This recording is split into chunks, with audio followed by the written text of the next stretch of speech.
Baxırıq Dilarə mətnindəki sualların izahına. Deməli, bizdə nə istəyir? Baxaq görək. Mətnə əsasən hansı fikirləri demək olar? Mətnə əsasən hansı fikirləri demək olar? Bəzən tam xoşbəxt olduğunu düşünərkən bədbəxtliyin qapıda olduğundan xəbərdar olmaz. Aha, bəli, bunu aid etmək olar. Çünki orada Dilarənin atasının simasında bunu deyə bilərik. Təhsil və məktəb hər zaman sevinç gətirməz. Xeyr, bunu aid edə bilmərik. Təhsil və elə ilk cümlədən təhsil və deyir, məktəb həmişə sevinç gətirməz. Xeyr, bu doğru və yanlış, doğru fikir deyil. Çünki orada Dilarə təhsilə başlamır.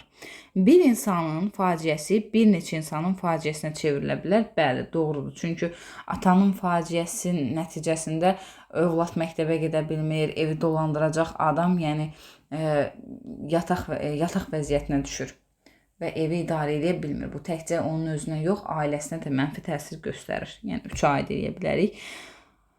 Hər sevinclə açılan gün sevinclə bağlanmır. Bəli, sevinclə açılmışdı günləri, amma sevinclə bağlanmır. 4-ü də aid edə bilərik. Hər qaranlıq gecənin bir işıqlı səhər olur. Buna inanan həmişə xoşbəxt yaşayarsan. Belə bir ifadəni verə bilmərik. Sevinmək yoxsul həyatı ilə heç vaxt ulaşmaz. Bunu da aid edə uzlaşmaz. Bunu da aid edə bilmərik. Cavab B variantı olacaq. 1, 3, 4 bizim cavabımızdır. Mətndə altından xətt çəkilən sözlərin birinin qarşılığı hansı nümunədə yanlış verilmişdir? Deməli, mətndə altından xətt çəkilmiş cümləyə gedək, baxaq. Altından xətt çəkmiş. Deməli, müəllim mülayim, çatmaq, burada çatmırdı sözündən, zavallı sözündən, çuğladı sözündən, mülayim sözündən söhbət gedir. Baxaq görək. Kimsə bu yataq uşaqlarını himayə etməlidir axı. Kimsə bu yazıq uşaqları himayə etməlidir axı. Deməli, himayə nədir? Himayə sözünü burada götürə bilir. Yazıq, zavallı. Zavallı uşaqları, yazıq uşaqları aid edə bilərik. Ay getdi. Qəzəbini cilovlaya bilməyənlərin həlim xasiyyət, həlim və mülayim beni də aid edə bilərik. Mən biraz qəribəm, biraz qəribə, əlim bu dünyanın işinə yatmır. Mən biraz qəribəm. Aha, mənim gücüm onu burada saxlamağa kifayət etmirdi. Gücüm kifayət etmirdi. Demək, çatmırdı, kifayət etmirdi, çatmırdı. Deyin də bura aid edə bilərik. Mən biraz qəribəm. Bu da zavallı sözünə aid edə bilərik. Yəni, zavallı sözü də bura uyğundur. E variantına uyğunluq yaranmır. 3-ə baxırıq. Cədvəldəki doğru fikirləri müəyyən etməyimizi soruşur. Mətnə əsasən təxmin etmək olar, mətnə əsasən dəqiq demək olar. Təxmin etmək hissələrini bax buradan, dəqiq demək olan hissələrini də buradan seçməliyik. Baxaq görək. Dilarə atasının vəziyyətinə və yoxsulluğuna görə bir də məktəbə gedə bilmir. Təxmin edə bilərik. Çünki sonrası haqqında bizə məlumat vermir. Dilarə gedə bilirmi, gedə bilmirmi, ailənin son vəziyyəti necə olur? Bəli, bunu təxmin edə bilirik. Bəşirin ayağı kəsilən vaxt Dilarənin 7 yaşı var idi. Bunu təxmin edəmirik, dəqiq bilirik ki, 7 yaşı var idi. Yəni, mətndə buna göstərilir. 2-ni götürmürük. Hadisə qış fəslində baş verir. Bunu da təxmin eləmirik. Elə həqiqətən qış fəslidir. Yəni, təxmin eləmək lazım deyil bunu. Mətnə əsasən dəqiq demək olar bu ifadəni. 2 ilə 3-ü burada yazmalıydı əslində. Dəqiq demək olur. Yəni, 1-i götürdük. Mətnə əsasən dəqiq demək olar. Bəşirin pulu olmasa da çətin anında köməyinə çatan qonşusu vardır. Bəli, dəqiq deyə bilirik. Çünki qonşusu Əhməd onu arxasına alıb xəstəxanaya aparır. Bəşir xəstəxanada yarım aydan çox qalır. Bəli, yarım aydan çox qalır. 20 gündən sonra. 20 gündən sonra deyil. 20 gündə yarım aydan çox elədiyinə görə 5-i də götürürük. Bəşir bir də heç vaxt ayağa qalxıb yeriyə bilmədi. Baxın, dəqiq deyə bilmirik. Çünki sonrası haqqında məlumatımız yoxdur. Məlumatımız olmadığına görə dəqiq deyə bilmirik.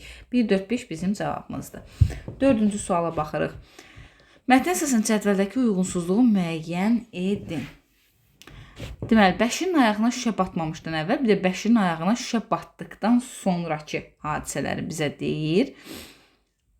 Baxaq görək. Yoxsul idi və borc içində itib batmışdı. Ayağına şüşə batmamızdan əvvəl uyğunsuzluğu bizdən istəyir. Baxın, şüşə batmamışdan əvvəl də eyni vəziyyətdə idi. Şüşə batandan sonra da eyni vəziyyətdə olur da. Yəni bunu sadəcə ayağına şüşə batmamışdan əvvələ aid eləyə bilmərik. Bir uyğunsuzluğu hər ikisinə aid eləməliyik.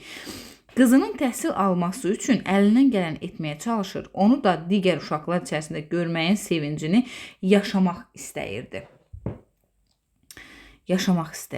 Bunu Bəşirin ayağına şüşə batmamışdan əvvəl də eyni fikirdə olur. Şüşə batandan sonra da eyni fikirdə olur. Yəni bunu uyğunsuz. Əslində yox. Şüşə batandan sonra biz görmürük belə bir fikri. Qızının təhsil alması üçün əlindən gələni. Bu doğrudur. Çünki istəyir və bunun üçün hər şey eləyir. 2 doğrudur. Doğru yerdə yazılıb, götürmürük. Məktəbə getmək üçün təmiz yolu deyil, palçıqlı yolu seçdi. Müəllimin görüşünə daha tez çatsın. Bəli, şüşə batmamışdan əvvəl müəllimin görüşünə daha tez çatmaq üçün yox, əslində yollar o vəziyyətdə idi. Yollar dar vəziyyətdə idi və palçıqlı idi. Yəni o müəllimin görüşünə tez çatmaq üçün bunu seçmir. Bu da uyğunsuzluq. Burada uyğunsuzluq yaranıb. İsti qonşuluq münasibətləri ortaya çıxır. Ayağına şüşə batdıqdan sonra, bəli, isti qonşuluq münasibətləri çıxır ortaya. Bu da doğrudur. Yataqda özünü deyil, ailəsini düşünür. Bəli, ailəsini düşünürdü və onlara bundan sonraki taleyinin necə olacağını fikirləşirdi. Ayağını şüşə batdıqdan sonra, bəli, bunu da görürük. Palçıqlı yolda ayağı sürüşmüş, həm qızı, həm də özü palçığa bulaşmış, öz ayağına şüşə batmışdı və evə çətinlik. Baxın, evə çətinliklə gəlib çatmışdı.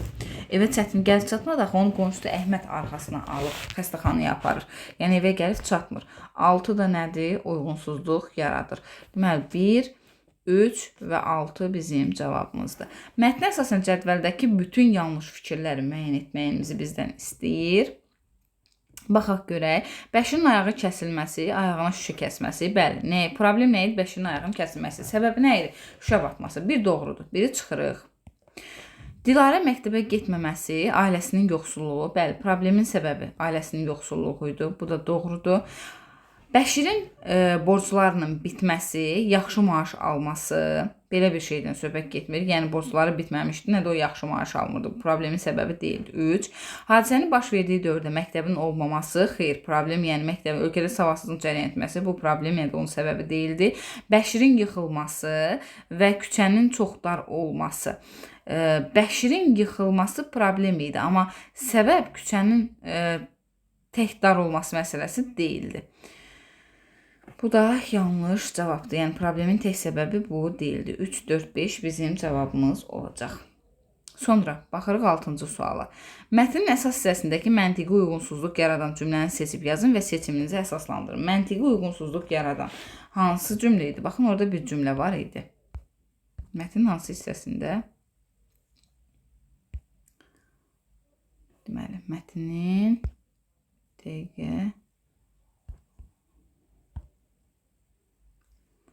mətnin əsas hissəsində. Baxaq görək, buralarda olmalıydı. Deməli. Səhər, bax bu hissədən söhbət gedir.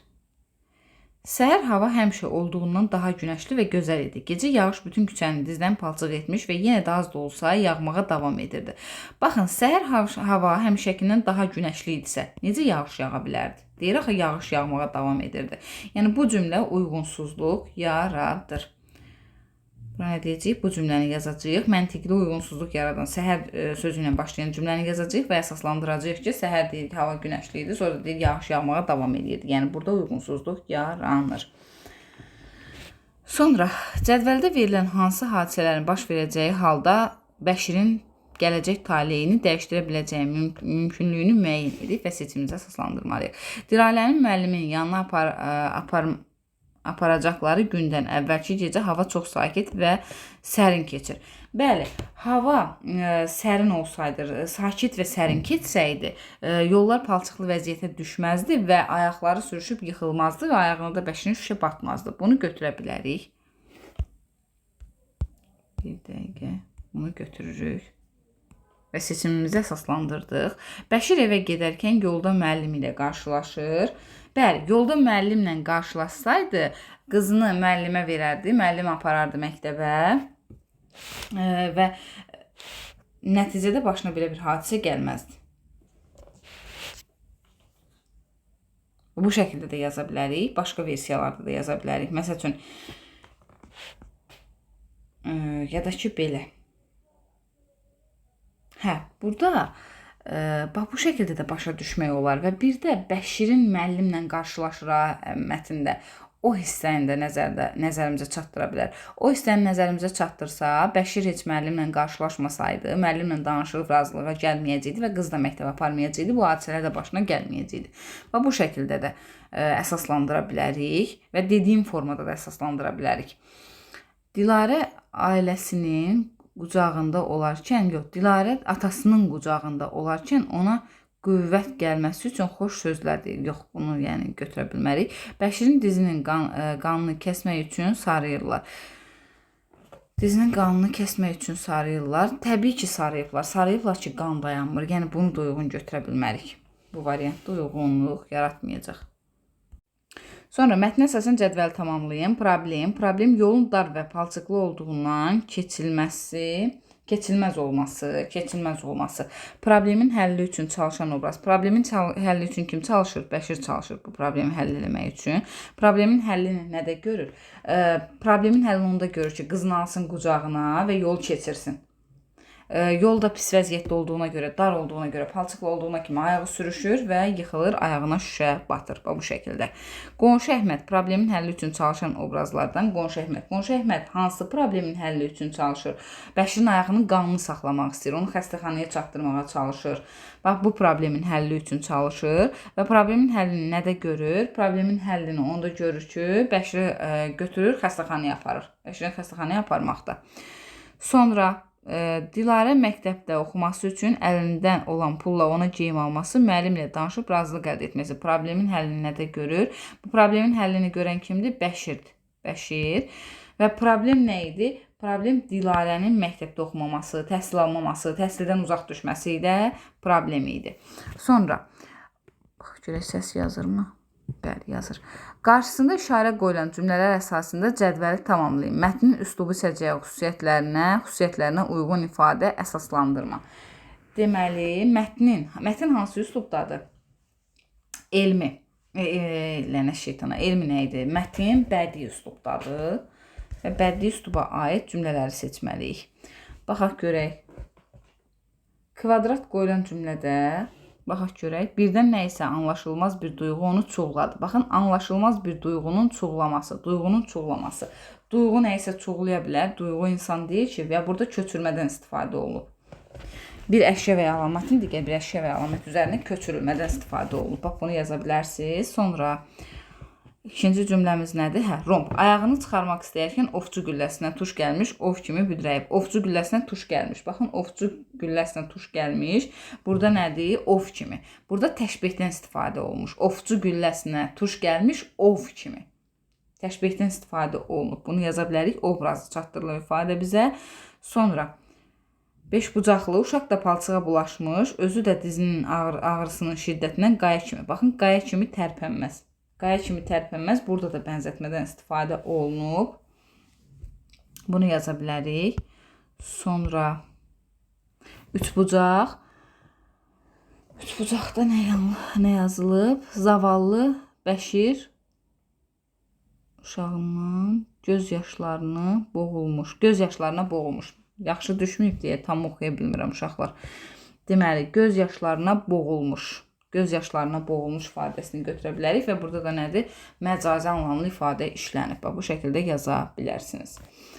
Sonra 10-cu sual. Hansı nümunədə mətnlə eyni üslub? Hansı nümunələr mətnlə eyni üslubdadır? Mətn hansı üslubda idi? Bədii üslubdaydı. İndi bədii üsluba aid olan nümunələri seçəcəyik. Deməli, fikirlər də ancaq münbit mühitdə cücərir. Fikirlər cücərə bilməz. Məcazilik var deyə, bədii üsluba aid ifadədir. Məcazilik var, yəni bu şəkildə yazacağıq. Sonra fikirləri yox, fikirləşməyi öyrənmək lazımdır. Bu bədii üsluba aid ifadə deyil. Mexaniki sistem, bu da elmi üsluba aid ifadədir. Bunu da götürə bilmərik. Bir yandan boşalır, bir yandan dolur. Bəli, bunu götürə bilərik. Çünki burada məcazi anlamlı ifadə var. Baxın, metafordan istifadə olunub. Dünya dolub boşala bilir. Dolub boşalmağı dünyanın üzərinə köçürüb. Yəni metafor yaradılıb burada və bu da bədii üslubun xüsusiyyətləri kimi təzahür eləyir. Bunu da bura bu şəkildə yazıb və genişləndirə bilərsiniz.